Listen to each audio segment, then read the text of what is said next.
446 میں آ کر شیعوں کی حکومت کو ختم کیا تغرل بیگ سلجوکی نے۔ سلجوک مسلمان ہوئے تھے محمود غزنوی کے دور میں، سلجوک ان کے بڑے کا نام تھا۔ تو ایک دفعہ محمود غزنوی نے سلجوک سے پوچھا اگر مجھے تیری مدد کی ضرورت ہو تو کتنے آدمی پیش کر سکتے ہو؟ تو اس نے ایک تیر دیا، کہا یہ ایک تیر ہے میرا، کسی کو یہ تیر بھیج کر میرے علاقے میں بھیج دو تو چند گھنٹوں میں 1,00,000 تلواریں تیرا پہرا دینے کے لیے تیار ہوں، میرے پاس اتنی طاقت ہے۔ تو یہ سلجوک کی نسل میں تھا تغرل بیگ۔ اللہ تعالیٰ نے جب عرب زوال کا شکار ہو گئے اور ضعف کا شکار ہو گئے، جیسے بڑھاپے کا کوئی علاج نہیں، جب قوموں پہ زوال آتا ہے تو اس کا بھی کوئی علاج نہیں، پھر اور قوم کو جگہ ملتی ہے۔ جیسے بڑھاپا ایک فرد پہ آتا ہے، ایسے بڑھاپا قوم پہ آتا ہے۔ قوم کا بڑھاپا جوانی میں نہیں لوٹ سکتا، جیسے فرد کا بڑھاپا جوانی کی طرف نہیں لوٹ سکتا، قوم کا بڑھاپا جوانی کی طرف نہیں لوٹ سکتا، کوئی علاج نہیں، نئی نسل کا آنا ہی علاج ہے۔ تو عرب دھل چکے تھے، 600 سال بہت ہوتے ہیں حکومت کو، اپنی صفات گم کر چکے تھے، اب نئے خون کی ضرورت تھی۔ تغرل بیگ پہلا شخص تھا جس نے آ کر اہل السنت والجماعت کو استحکام بخشا، شیعوں کی حکومت کو ختم کیا، بغداد سے، شام سے، ان سارے علاقوں سے۔ صلاح الدین ایوبی نے اسماعیلی شیعہ کی حکومت کو ختم کیا، مصر۔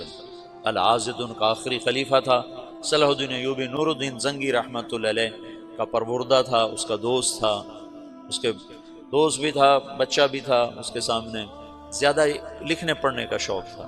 پھر اللہ تعالیٰ نے اس سے کام لیا اور اس کو مصر کا گورنر بنا کے بھیجا، مصر کی مدد کے لیے بھیجا، تو وہاں اس نے صلاح الدین ایوبی نے وہاں ختم کیا، تغرل بیگ نے یہاں ختم کیا۔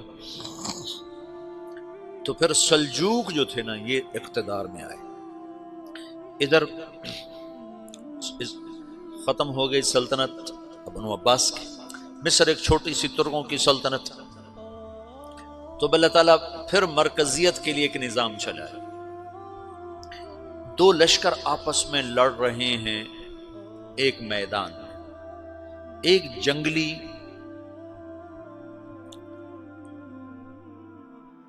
بدوؤں کا قافلہ، جنگل کے لوگ اپنے قبیلے کو لے کر، ایک جنگلی قبیلہ اپنے سردار کے ساتھ نقل مکانی کر رہا ہے ایک جگہ سے دوسری جگہ۔ اللہ کا نظام کہ یہ لوگ چلتے چلتے چلتے اس وادی میں پہنچ گئے جہاں جنگ ہو رہی ہے، 2 لشکر آپس میں لڑ رہے ہیں۔ جب یہ وہاں پہنچتے ہیں تو ایک لشکر کے قدم اکھڑ رہے ہیں اور دوسرا غالب آ رہا ہے۔ ان کو نہیں پتا شکست کھانے والے کون ہیں اور فتح پانے والے کون ہیں، ان کو نہیں پتا۔ اس جنگلی قبیلے کے سردار کا نام بھی تغرل ہے، تغرل۔ تو یہ سردار کہتا ہے جو شکست کھا رہے ہیں ان کی مدد کرو، کچھ پتہ نہیں کون ہے، کہتا جو شکست کھا رہے ہیں ان کی مدد کرو۔ تو 400 وحشی جنگلیوں نے فاتح لشکر کے پیچھے حملہ کر دیا۔ وہ تو ایک کافی ہوتا تھا، 400 دوڑ دوڑ جب تلواریں پڑیں تو چند لمحوں میں نقشہ بدل گیا، بھاگنے والے جم گئے اور جمنے والے بھاگ پڑے۔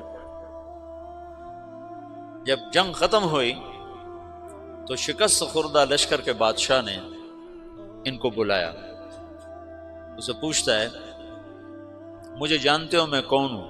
کہا نہیں۔ کہا تو تم نے میری مدد کیوں کی؟ کہا انسانی ہمدردی کی وجہ سے، تمہیں شکست ہو رہی تھی اس لیے تمہاری مدد کی۔ اور اس نے اپنا تعارف کرایا، میں ہوں سلیمان سلجوقی، ترکی کا بادشاہ۔ مسلمانوں کا لشکر تھا اور تاتاریوں سے شکست کھا رہا تھا، تاتاری فتح پا رہے تھے، مسلمان شکست کھا رہے تھے۔ تو وہ اللہ کی غیبی مدد بن کر آئے، تو وہ اس سے کہتا ہے میرے ساتھ رہنا پسند کرو گے؟ تم نے میرے اوپر احسان کیا ہے، میں اس کا بدلہ دینا چاہتا ہوں، میرے ساتھ رہنا پسند کرو گے؟ کہنے کا کر لوں گا۔ تو اس نے اس کو لے کر ترکی آیا، اور استنبول اس وقت روم کی حکومت میں تھا، اسے فتح کیا اس تغرل کے آگے چوتھے پانچویں پڑپوتے محمد فاتح نے۔ تو یہ استنبول ہے، یہ ترکی ہے، بیچ میں ایک چھوٹا سمندر ہے، یہاں ایک جاگیر ہے۔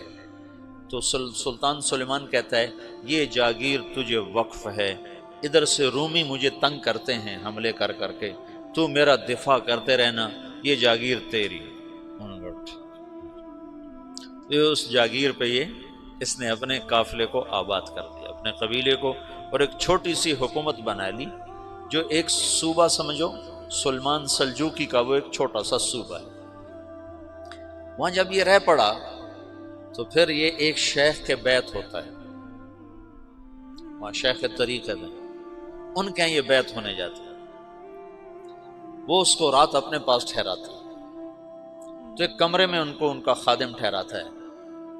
یہ جب کمرے میں جاتا ہے تو سامنے دیوار میں تاکچے پر قرآن پڑا ہوا ہے، تو یہ تغرل بیگ کہتا ہے یہ کیا ہے، یہ کیا ہے؟ تو وہ خادم کہتا ہے یہ کتاب اللہ ہے، قرآن ہے۔ اچھا، وہ اس کو وہاں چھوڑ کے باہر چلا جاتا ہے۔ وہ دیہاتی آدمی، جنگل کا رہنے والا، پہلی دفعہ زندگی میں قرآن دیکھا، وہ کہتا ہے یہ قرآن ہے، اللہ کی کتاب ہے، میں اللہ کی کتاب کے سامنے سو جاؤں، کتنی بے ادبی ہے۔ تو اس نے ایسے قرآن اٹھایا اور سر پہ رکھ لیا اور کھڑا ہو گیا، ساری رات قرآن سر پہ رکھ کے کھڑا رہا۔ رات کے پچھلے پہر اس کو خواب آیا، کھڑے کھڑے اس نے دیکھا کہ اس کی پشت سے ایک چاند نکلا اور شیخ کی بیٹی کے سینے میں جا کے اتر گیا، پھر اس لڑکی کے سینے سے ایک درخت نکلا جو پھیلتے پھیلتے پھیلتے 3 بر اعظم پہ چھا گیا، افریقہ پر، یورپ پر، ایشیا پر۔ پھر اس کی آنکھ کھل گئی، وہ کھڑا ہوا ہے، تو اس نے صبح یہ خواب اپنے شیخ کو سنایا، تو انہوں نے اپنی بیٹی اس کے نکاح میں دے دی۔